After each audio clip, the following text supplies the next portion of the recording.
رات کو بھی ڈسکس کر رہے تھے. میں نے آپ کو کہا تھا کہ ممکن ہے کہ حملہ ہو جائے, کیونکہ یہ اکثر بہت سارے لوگوں کو اس پر کچھ تحفظات تھے, ڈراؤن کیے تھے, انہوں نے کیا تھا اور اس میں کوئی ہلاکتیں نہیں ہوئی تھیں, اور اس وقت بھی لوگوں نے سوال اٹھایا تھا کہ یہ فرینڈلی میچ تھا. جرنلسٹ ہے یعقوب, اس کا چینل 14 میرے ہے, چینل 14 کو اس کا انٹرویو تھا کہ اسرائیل بالکل تیار بیٹھا ہے حملہ کرنے کے لیے. بہت کم ایسا ہوتا ہے کسی آرمی چیف کو قتل کر دیا گیا ہو یا کسی وزیر اعظم کو مار دیا گیا ہو. یعنی کہ سمجھیں کہ انہوں نے جو ان کی عسکری قیادت ہے نا, جو ان کے بڑے جنرل تھے وہ مار دیے ہیں, اور جو بڑے سائنسدان تھے وہ مار دیے. کہ یہ ایسے لگ رہا ہے کہ یہ جو حملہ ہے نا, جیسے کہ لوگ ان کے اندر سے بیٹھے ہوئے ہیں اسرائیل سے. بالکل ظاہری بات ہے, کیسے پوائنٹ آؤٹ, کیسے لوکیشن مل گئی, کیسے اس کی کیسے لوکیشن ملی, یہ سب کچھ ہوا. یہ ایسا ہی لگتا ہے کہ اس میں میر صادق اور میر جعفر کا بہت بڑا کردار ہے. سعودی عرب نے اور اردن نے تو اپنی فضائی حدود بھی اسرائیل کو دے دی, اب یہاں سے جا کر حملے کر سکتے ہیں. 5-6 دن پہلے یوکرین نے اس کے ایک ایئر بیس کو نشانہ بنایا ہے, جس میں اس کے 20-25 طیارے تباہ ہو گئے. حالانکہ پوری دنیا جانتی ہے کہ اسرائیل امریکہ کی مرضی کے بغیر تو وہ کچھ بھی نہیں کر سکتا. وہ تو واش روم میں نہیں جا سکتے. پاکستان کی مدنیات پر 2 ممالک کی نظر ہے, چین کی اور امریکہ کی. جوہری معاہدے میں آپ کیا سمجھتے ہیں, کیا وہ کروانا کیا چاہ رہے ہیں, کہ اس کو بند کر دیں پروجیکٹ کو؟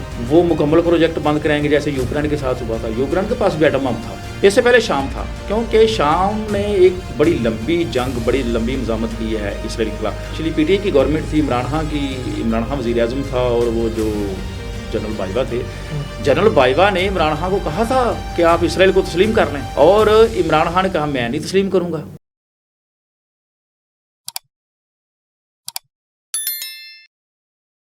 السلام علیکم جی, میں ہوں حسنین چودھری, اور آج ہمارے ساتھ موجود ہیں سینئر صحافی اور متعدد کتابوں کے مصنف ستار چودھری صاحب. اسرائیل کی جانب سے ایران پر جو ہے وہ حملہ کر دیا گیا, اور جو سب ہم کل یہ ڈسکس بھی کر رہے تھے, بلکہ آپ یہ بتا بھی رہے تھے کہ ایسا پاسبل ہے, اور آج وہ ہو گیا. تو اس پہ ہم بات کریں گے کہ ٹو دی پوائنٹ نشانہ بنایا گیا, جس طرح کے پوری انفارمیشن تھی ان کو کہ کہاں پر کون سا حساس جو ہے وہ ان کا پوائنٹ ہے, اور اس کے ساتھ جو ان کے کمانڈر ہیں وہ کہاں موجود ہیں. تو یہ ایک بڑی افسوسناک بات ہے کہ ایران کیونکہ ایک اسلامی ملک بھی ہے, تو یہ پاکستان کے لیے بھی اور مسلم امہ کے لیے بھی ایک بڑی خوفناک بات ہے اور بڑی دردناک ہے. تو سر اس پہ بات کرتے ہیں کہ اب اس کا آگے کیا دیکھ رہے ہیں آپ, ایران کس طرح ریٹیلیٹ کرے گا؟ شکریہ حسنین چودھری صاحب. یہ ہم رات کو بھی ڈسکس کر رہے تھے, میں نے آپ کو کہا تھا کہ ممکن ہے کہ حملہ ہو جائے. اس کی وجہ کیونکہ باقی 3-4 دن سے نا کچھ ایسے آثار نظر آ رہے تھے کہ یہ حملہ ہو جائے گا, لیکن ایک طرف یہ سوچ تھی کہ یہ نہیں ہوگا, کیونکہ یہ اکثر بہت سارے لوگوں کو اس پر کچھ تحفظات تھے, کچھ شک کرتے تھے کہ یہ ان کے اپنے آپس میں نا فرینڈلی میچ ہوتے ہیں. بالکل, اس سے پہلے بھی انہوں نے جب ہوا تھا چل رہا تھا تو انہوں نے ڈرون کیے تھے, انہوں نے کیا تھا, اور اس میں کوئی ہلاکتیں نہیں ہوئی تھیں, اور اس وقت بھی لوگوں نے سوال اٹھایا تھا کہ یہ فرینڈلی میچ تھا. لیکن اس دفعہ جب وہ جو اس وقت یہ جو شک تھا نا وہ یقین میں تبدیل ہوا, جب امریکہ نے مشرق وسطیٰ سے اپنے غیر سفارتی عملے کو نکالنا شروع کیا. پھر اس کے بعد جو نیو یارک ٹائم نے یہ سٹوری شائع کی 2 دن پہلے کہ اسرائیل بالکل تیار ہے, کسی وقت بھی حملہ کر سکتا ہے. یہ نیو یارک ٹائم کی سٹوری تھی. اس کے علاوہ جو اسرائیل کا وزیر اعظم ہے نا نیتن یاہو, اس کے دوست ہیں, ایک جرنلسٹ ہے یعقوب, اس کا چینل 14 میرے ہے, چینل 14 کو اس کا انٹرویو تھا کہ اسرائیل بالکل تیار بیٹھا ہے حملہ کرنے کے لیے. اور پھر جو آخری جو میرا شک یقین میں تبدیل ہوا نا کہ یہ حملہ ہوگا, اس وقت تھا کہ جب پاکستانی وزیر اعظم اور کچھ اہم افراد کے ساتھ وہ امارات کے دورے پر گئے. یہ میرا خیال ہے کہ یہ ساری ڈسکس چل رہی تھی, اور اسی رات کو ہی واپس آئے ہیں وہ, اور اس کے بعد یہ حملہ ہوا ہے. تو اب اس میں جو حملہ ہوا ہے اس میں کیا کیا نقصانات ہوئے ہیں؟ نقصانات دیکھیں نا, یہ سب سے جو خوفناک نقصانات ہوئے ہیں, جنگیں ہوتی ہیں دنیا میں ہوتی ہیں, لیکن کبھی یہ بہت کم ایسا ہوتا ہے کہ کسی آرمی چیف کو قتل کر دیا گیا ہو یا کسی وزیر اعظم کو مار دیا گیا ہو. دیکھیں یہ ان کے انہوں نے ٹارگٹ پہ یہ سارے میزائل فائر کیے ہیں. دیکھیں ان کے آرمی چیف ہیں, یہ سب سے اہم تھا, سب سے بڑا ہوتا تھا یہی ہوتا ہے نا. اس کے علاوہ ان کی جو دوسری ہے القدس, ان کی ایک تنظیم ہے, وہ بھی ان کی ایک سمجھے کہ ایک چھوٹی آرمی ہے, اس کا سربراہ. اور پاسداران انقلاب ان کی ایک دوسری فوج ہے, اس کے سربراہ، تینوں کے سربراہ شہید ہوئے ہیں، ان کے ساتھ ان کے باقی بھی دیگر کافی جنرل شہید ہوئے ہیں، کمانڈر ہوئے ہیں، اور جو آخری اطلاعات ہے نا، ان کے 6 سائنسدان اس میں شہید ہوئے ہیں۔ یعنی کہ سمجھیں کہ انہوں نے جو ان کی عسکری قیادت ہے نا، جو ان کے بڑے جنرل تھے وہ مار دیے ہیں، اور جو بڑے سائنسدان تھے وہ مار دیے ہیں۔ یہ تو بڑی خوفناک بات ہے، یہ انتہائی خوفناک بات ہے، اور اس پہ جو اس کے بعد کون اس کو دیکھے گا؟ عثمان چودھری اس پر نا بہت شک کیا جا رہا ہے کہ یہ ایسے لگ رہا ہے کہ یہ جو حملہ ہے نا، یہ جو جیسے کہ لوگ ان کے اندر سے بیٹھے ہوئے ہیں اسرائیل سے۔ بالکل ظاہری بات ہے، کیسے پوائنٹ آؤٹ، کیسے لوکیشن مل گئی، کیسے اس کی کیسے لوکیشن ملی، یہ سب کچھ ہوا۔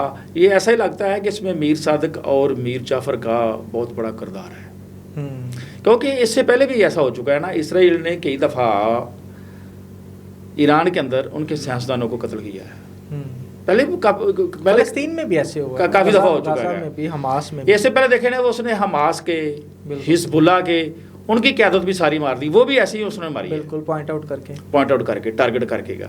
اور ان کا جو ایک جوہری پلانٹ ہے نا ان کا ایران کا، اس کو بھی کافی نقصان پہنچا ہے، اور ان کی جو میزائلوں کی فیکٹری ہے جہاں میزائل تیار کیے تھے، وہاں پر بھی بمباری ہوئی ہے۔ انہوں نے سب سے پہلے تو میزائل مارے ہیں، اس کے بعد ان کے طیاروں نے بمباری کی ہے، اور وہ میرے خیال سے 1-2 گھنٹے بعد ہی وہ اسرائیل کے جو وزیر اعظم ہے اس نے قوم سے خطاب کیا ہے کہ ہم اپنے ٹارگٹ پورا ہونے تک یہ جنگ جاری رکھیں گے۔ اس کے بعد ان کے آرمی چیف نے بھی یہی اپنے ٹی وی پر خطاب میں کہا ہے۔ لیکن جو سب سے جو مثلا کہ ہم مسلمان ہیں، 52 اسلامی ممالک ہیں، اور اس وقت ایران اکیلا کھڑا ہے، کوئی بھی اس کے ساتھ نہیں کھڑا ہوا۔ صرف اسرائیل کے سامنے یہ مشرق وسطیٰ میں صرف اونلی ایک واحد ایران تھا جو اس کو وہ اپنا دشمن سمجھ رہا تھا، باقی تو جتنے وہاں پر حکمران ہیں، جتنے بادشاہ ہیں، وہ تو پہلے لیٹ چکے ہیں نا۔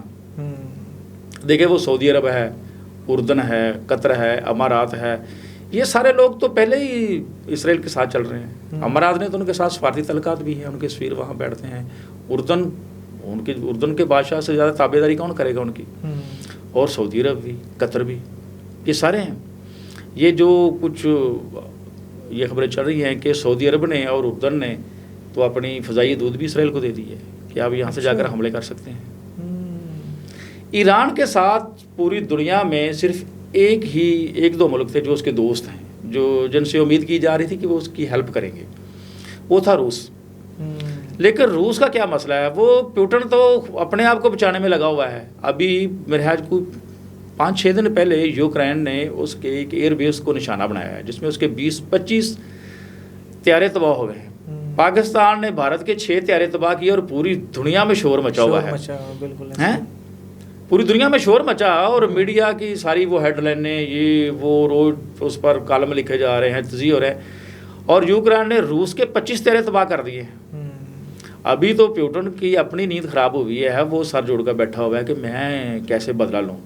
اور چین کا آپ کو پتہ ہے کہ چین لڑنے والا تو ملک ہے ہی نہیں، وہ تو پیسے اکٹھے کرنے والا ملک ہے، وہ تو بزنس مین ہے، وہ دکاندار ہے۔ کبھی آپ نے کسی دکاندار کو کسی سے لڑتے دیکھا؟ بالکل بھی نہیں، کیونکہ دکاندار لڑتا ہے نا تو اس کا گاہک خراب ہو جاتا ہے، اس کا کاروبار تباہ ہو جاتا ہے۔ ایران جو چین ہے وہ تو پیسے اکٹھے کر رہا ہے، اور یہ بھی کچھ خبریں چلی ہیں کہ اور ایران نے، اس نے، چین نے اور روس نے اس کو جنگی طیارے دینے سے بھی انکار کیا ہے۔ لیکن یہ اب دیکھیں نا کہ انٹرنیشنلی اب یہ جو ایک سلسلہ چل نکلا ہے، پاک بھارت کا کشیدگی ہوئی، جنگ ہوئی، یوکرین کا چل رہا ہے روس کے ساتھ، فلسطین پہ اسرائیل کا، اب ایران کا، تو یہ حالات کس طرف جاتے ہوئے نظر آ رہے ہیں آپ کو؟ اور امریکن صدر بھی بیانات دے رہے ہیں مختلف۔ دیکھیں نا جب یہ کیا بنے گا، دیکھیں نا یہ جب یوں ہی انہوں نے حملہ کیا نا، اور اس کا فوری رد عمل آیا امریکہ کا۔ امریکہ کے وزیر خارجہ نے کہا کہ ہم اس جنگ میں ملوث نہیں ہیں، مطلب یہ کہا, کو کیا کہنے کی ضرورت ہے, اس کو کہنے کی کیا ضرورت تھی. حالانکہ پوری دنیا جانتی ہے کہ اسرائیل امریکہ کی مرضی کے بغیر تو وہ کچھ بھی نہیں کر سکتا, وہ تو واش روم میں نہیں جا سکتے ان کی مرضی کے بغیر. لیکن دیکھیں نا, ابھی بہرحال کوئی 3-4 گھنٹے گزرے ہیں اور وہ جو بلی تھیلے سے باہر آ گئی اور ٹرمپ نے دھمکی لگا دی ہے اس کو, ایران کو, کہ معاہدہ کرو, اگر معاہدہ نہیں کریں گے تو اس سے زیادہ برے حالات ہوں گے. آپ جانتے ہیں نا کہ اس وقت جو ایران کے اور امریکہ کے درمیان جوہری معاہدے کے لیے مذاکرات چل رہے ہیں, بالکل اس کا میرا کچھ چھٹا دور ہونا ہے, اور وہ یہ سنڈے کو ہونا ہے. انہوں نے اس سنڈے کو, امریکہ کی خواہش ہے کہ سنڈے کو معاہدہ ہو جائے. اس نے سنڈے سے پہلے ہی حملہ کرا دیا کہ اس کو اتنا دباؤ میں لایا جائے کہ اپنی مرضی کا ایگریمنٹ کر لیا جائے. لیکن آپ دیکھیں نا, جب سے ٹرمپ اقتدار میں آیا نا, وہ بڑا بدماش بنا ہوا ہے. وہ دیکھو نا, اس نے 3-4 دفعہ کے واقعات ہو چکے ہیں کہ وہ پریزیڈنٹ کو بلاتا ہے اور وہاں بلا کر اس کی بےزتی کرتا ہے مکمل طور پر. وہ ڈاؤن بنا ہوا ہے اور وہ زبردستی معاہدے کر رہا ہے, زبردستی لوگوں سے پیسے لے رہا ہے. اس سے پہلے اس نے یوکرین کے پریزیڈنٹ کو بلایا وائٹ ہاؤس میں اور اس کی اچھی خاصی بےزتی کی بہت زیادہ. حالانکہ یہ کچھ اصول ہوتے ہیں یار, کچھ سفارتی اصول ہوتے ہیں یار. وہ بھی اپنے ملک کا ایک پریزیڈنٹ ہے, اس نے اس کی بڑی انسلٹ کی کیونکہ اس کو دباؤ میں لایا, کیونکہ یوکرین میں بہت زیادہ معدنیات ہے. ٹرمپ چاہتا ہے کہ وہ معدنیات کا معاہدہ کرے اور وہ ساری وہاں سے جو معدنیات ہیں نا وہ اٹھائے اور وہاں سے لے جائے. اس کے بعد اس نے کیا کیا, اس نے جنوبی افریقہ کے پریزیڈنٹ کو وہاں بلایا اور اس کی بھی انسلٹ کی. لیکن اس نے آگے سے تھوڑا سا سٹینڈ لیا تھا, جواب دیا تھا, اور یہ تھوڑا سا شرمندہ ہوا تھا کیونکہ جنوبی افریقہ میں بھی بہت معدنیات ہیں. آپ جانتے ہیں جنوبی افریقہ میں سونا اور ہیرے کی بہت زیادہ کانیں ہیں. اور اس کے بعد وہ جاتا ہے عرب ممالک کے دورے پر ٹرمپ, اور وہ سعودی عرب ہو گیا, قطر ہو گیا, امارات ہو گیا, وہ تو کنگ ہے نا, وہ تو بچ گئے نا. اور جتنی اس دفعہ انہوں نے ان کی خوشامد کی ہے, بلکہ مقابلہ ہوا ہے وہاں پر خوشامد کا. لوگ حیران تھے کہ یار آپ, بڑی تنقید بھی ہوئی ہے, بڑی تنقید بھی ہوئی عالمی سطح پر کہ یار یہ آپ کیا کر رہے ہیں یار, کوئی حد ہوتی ہے خوشامد کی. اور وہ خربوں ڈالر کے اس نے ایگریمنٹ کی ہے اور وہاں سے وہ لے گیا. تو وہ بڑا بدماش بنا ہوا ہے. دیکھیں نا, آج کل پاکستان کی وہ بہت تعریف کر رہا ہے. ہاں جی, کر رہا ہے نا, اس کا مطلب ہے کہ کوئی نہ کوئی بات تو ہے. بہت تعریفیں کر رہا ہے پاکستان کی, یہ بڑے اچھے لوگ ہیں, یہ جنگ میں نے بند کرا دی, میں کشمیر کا مسئلہ حل کرا دوں گا. پاکستانی جو ریاست ہے نا یہاں, یہ سوچیں کہ ان سے اس کا کیا مطالبہ آنا ہے. اس کے بعد پاکستان سے وہ مطالبہ کرے گا, بالکل یہاں سے چھوٹا مطالبہ وہ بھی نہیں کرے گا, کیونکہ یہاں بھی بہت معدنیات پڑی ہوئی ہیں, اس کی بھی نظر اس پر ہے. کیونکہ پاکستان کی معدنیات پر 2 ممالک کی نظر ہے, چین کی اور امریکہ کی. بالکل. اور یہ پراکسی وار ہے, یہ پراکسی وار ہے کہ دونوں میں کون لے کر جائے گا. بالکل. اور یہ یہاں پر مسئلہ خراب ہو سکتا ہے, لیکن چلو ہماری ریاست کو یہ سوچنے کی ضرورت ہے. بہرحال ہم ایران پر بات کر رہے ہیں, لیکن ایران کے بارے یہ بہت زیادہ جو افسوس کی خبر ہے کہ ایران کو پتہ تھا کہ ہماری یہ ایک ان کے ساتھ جنگ چل رہی, دشمنی چل رہی ہے, ہمارے اختلافات ہیں, کشیدگی, لیکن انہوں نے تیاری کیا کی تھی. ان کا مطلب ان کے تمام انٹیلیجنس اور ان کے تمام دفاعی نظام سب فیل ہو گئے ہیں. ان کے پاس کیا ہے, ابھی میرے خیال کو 18 گھنٹے ہو گئے ہیں میرے خیال وہ حملے کو, ابھی تک ایران کا کوئی موقف سامنے نہیں آیا. یہ موقف نہیں ہے کہ ہم یہ کر دیں گے وہ کر دیں گے, ایسے بیانات دینے سے, مذمت کرنے سے, بد دعائیں دینے سے کام جنگیں نہیں ہوتی. ابھی تک کچھ بھی نہیں ہوا, ابھی وہیں کے وہی کھڑے ہیں. اتوار کو ہے ان کے مذاکرات اور وہ میرے خیال منسوخ ہو گئے ہیں, اور انہوں نے دھمکی لگائی ہے کہ اگر یہ مذاکرات نہیں کرتے تو مزید ہم کارروائی کریں گے. ایران کے پاس اس دفعہ مجھے تو کوئی نظر نہیں آ رہا ایران کے پاس راستہ کیا ہے بچنے کا. کیا کریں گے, میں وہی تو پوچھنا چاہ رہا ہوں کہ اب وہ ایران کیسے ریٹیلیٹ کرے گا. مطلب ایک زمینی سفر دیکھیں تو اتنا لمبا سفر ہے, اگر وہ بائی ایئر کرتے ہیں, وہاں پہ جہاز بھیجتے ہیں, اس سے کچھ کروانے کی کوشش کرتے ہیں تو اچھا خاصا ٹائم چاہیے, چیزیں چاہیے.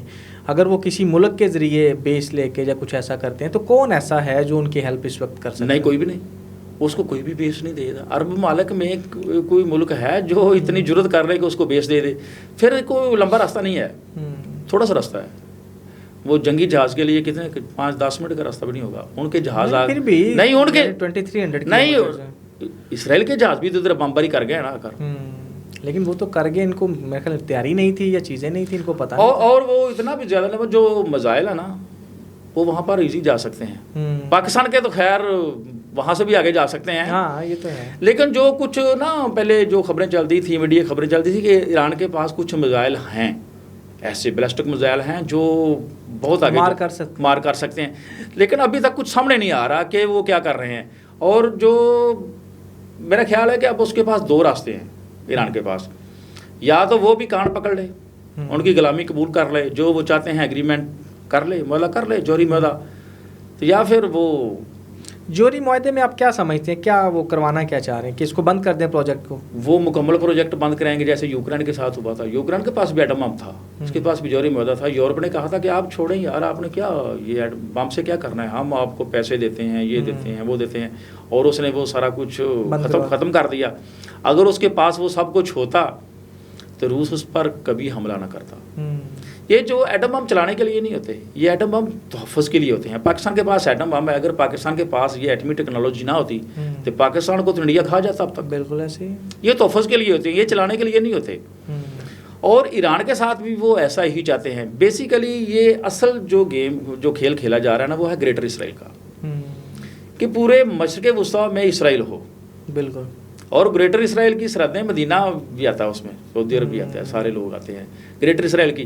اور باقی جتنے وہاں پر ممالک ہیں وہ تو اسرائیل سمجھیں کہ نہ وہ فتح کر چکا ہے. یہ صرف ایک ایران ہے. اس سے پہلے شام تھا, کیونکہ شام نے ایک بڑی لمبی جنگ, بڑی لمبی مزاحمت کی ہے اسرائیل کے خلاف. حافظ اسد تھے جو بشار الاسد کے باپ تھے, وہ ساری زندگی اسرائیل کے خلاف لڑتے رہے ہیں. اس کے بعد یہ بشار الاسد کی حکومت آئی, اس کے خلاف یہ خانہ جنگی شروع ہوئی, اور امریکہ کی اور اسرائیل کی کوششوں سے وہ اس کو شکست ہوگی اور وہ بھاگ گئے. وہ روس میں رہ رہے ہیں, فرار ہو رہے ہیں. اس کے بعد وہ احمد الشرا اس کے وہ وزیر اعظم بنے ہیں. یہ کون ہے؟ یہ داعش کا سربراہ تھا, جس پر امریکہ نے اس کی سار کی قیمت لگائی ہوئی تھی. یہ جو جس کو انہوں نے شام کا سربراہ بنایا ہے, یہ داعش کا سربراہ تھا. اور وہ داعش کے بارے میں یہی کہا جاتا ہے کہ یہ اسرائیل کی پیداوار تھی, یہ امریکہ کی تنظیم تھی جو اس نے وہاں سے بنائی تھی. تو وہ اس نے اس دن بڑا اعلان کیا کھل کر کے, میں تو اسرائیل کے ساتھ ہوں. جو شام کی مزاحمت تھی, شام کی جنگ تھی, شام کی لڑائی تھی, وہ اس کو بھی انہوں نے فتح کر لیا ہے. وہ تو صلح ہو گئی ہے نا. تو باقی یہ اکیلا ایران تھا, اور ایران کو بھی اب کر لیں گے. تو اب کیا پھر اس کے بعد کیا ہوگا؟ پھر آپ سمجھتے ہیں کہ اسرائیل پورا اوورآل ٹیک اوور لے لے گا؟ فی الحال تو یہی لگ رہا ہے, حالات تو یہی بتا رہے ہیں نا. اور دیکھیں نا, اسرائیل وہ سعودی عرب ہے, امارات ہے, قطر ہے, یہ وہ اردن ہے, یہ تو سارے مالک کوئی بھی سٹینڈ لینے کے تیار نہیں ہے. اور یہ ان کا جو پروجیکٹ ہے یہ اس کو تسلیم کر چکے ہیں. کیا پاکستان کی طرف بھی دیکھ سکتے ہیں؟ ہاں, پاکستان پر بھی دباؤ ہے. جب یہ پچھلی پی ٹی آئی کی گورنمنٹ تھی, عمران خان وزیر اعظم تھا, اور وہ جو جنرل بائیوا تھے, جنرل بائیوا نے عمران خان کو کہا تھا کہ آپ اسرائیل کو تسلیم کر لیں, اور عمران خان نے کہا میں نہیں تسلیم کروں گا. اور یہ قاعدہ ریکارڈ پر بات ہے کہ جنرل باجوہ نے بہت سارے صحافیوں کو بلا کر بریفنگ دی تھی کہ آپ عمران خان کو سمجھائیں کہ ہم اسرائیل کو تسلیم کر لیتے ہیں, ہمارا اس میں فائدہ ہے, ورنہ ہم نقصان اٹھا رہے ہیں. یہ صحافیوں کو بلا کر باجوہ نے بریفنگ دی تھی, اور عمران خان نے صاف انکار کر دیا. اس نے کہا کہ میں اسرائیل کو تسلیم نہیں کروں گا, میں اسرائیل کو وہی سمجھتا ہوں جو قائد اعظم سمجھتے تھے. اب بھی پاکستان پر دباؤ ہے, پاکستان پر دباؤ آتا ہے سعودی عرب کے تھرو. اب بھی دیکھیں نا, یہ دباؤ آئے گا پاکستان پر, کیونکہ پچھلے دنوں جو ایک قرارداد جو اقوام متحدہ میں پیش ہوئی نا, اس میں جو پاکستان کے جو الفاظ تھے نا, اس میں بڑی نرم الفاظ استعمال کیے گئے, سخت الفاظ استعمال نہیں کیے گئے. اور اس پر اسرائیل کے میڈیا نے پاکستان کا شکریہ ادا کیا تھا. اچھا, ہاں یہ ایسا ہوا ہے نا, انہوں نے شکریہ ادا کیا پاکستان کا. یہ پاکستان نے اس قرارداد میں اسرائیل کے لیے نرم الفاظ استعمال کیے. یہ سعودی اب پاکستان پر دباؤ ہوئے گا. اور یہ دیکھیں نا, یہ حملے سے پہلے پھر او آئی سی کہاں کھڑی ہے؟ او آئی سی وہ او آئی سی ہے. وہ پہلے بھی کہاں کھڑی تھی, دیکھیں وہ فلسطین میں میرے خیال کو 60-70 ہزار لوگ شہید ہو چکے ہیں, اور پورا غزہ کھنڈر بن چکا ہے. یار وہ امداد لینے والے لوگوں کو بھی مار رہے ہیں, ان پہ بمباری کر رہے ہیں. کہاں ہے او آئی سی, کہاں ہے اقوام متحدہ؟ وہ اسرائیل تو کسی کو مانتا نہیں، وہ تو اقوام متحدہ کو مانتا ہی نہیں، وہ تو جو عالمی عدالت ہے اس کو بھی نہیں مانتا، وہ تو کسی کو بھی نہیں مانتا، وہ تو بدماش ہے، وہ مار رہا ہے جس کو دل کرے مار رہا ہے، اور سارے خاموشی سے مار کھا رہے ہیں، اور یہ آہستہ آہستہ سارے اس سے مار کھائیں گے اگر آج سٹینڈ لے لیتے، بلکہ جب وہ غزہ پر کر رہا تھا اس وقت یہ سٹینڈ لے لیتے تو وہ شاید رک جاتا۔ بالکل، آپ کسی کو موقع دیں گے تو پھر آگے بڑھے گا، تو وہ ظاہر ہے وہ آگے بڑھے گا نا۔